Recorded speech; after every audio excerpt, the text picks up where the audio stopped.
وزیر اعظم صاحب، پہلا سوال تو اسی سے متعلق جو آج کی اہم ڈیولپمنٹ تھی، الیکشن کمیشن آف پاکستان کی جانب سے انتخابات پر اثر انداز ہونے کی ایک درخواست تھی، اس سے متعلق آپ کو آپ کی کابینہ میں شامل 4 کے قریب جو وزراء ہیں، جن میں فواد حسن فواد صاحب ہیں، احد چیمہ صاحب ہیں، عمر سیف صاحب ہیں، توقیر شاہ صاحب ہیں، ان کو نوٹس جو ہے جاری کرنے کے احکامات جاری ہوئے ہیں. آپ کو لگتا ہے غیر جانبداری جو آپ کی ہے اس پر سوال اٹھ گیا ہے؟ بہت شکریہ لینا. دیکھیں، ایک جو کیئر ٹیکر گورنمنٹ ہے یہ کوئی ان 4 انڈیویجولس کے ارد گرد نہیں گھوم رہی ہے.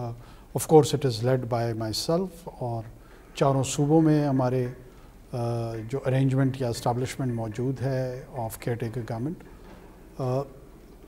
یہ ایک لیگل نوٹس یقیناً الیکشن کمیشن آف پاکستان کی جانب سے ہوا ہے، اور اس کو جو لیگل رپلائز ہوں گے اس کے فورم کے، وہ ہم انشاءاللہ دیں گے. اینڈ ویل ٹرائی کہ to the best of their satisfaction ہم ان کو بتا سکیں کہ ان میں سے کوئی بھی انڈیویجول وہ جانبداری کا مظاہرہ الیکٹورل پروسیس یا ادروائز قطعاً نہیں کرے گا.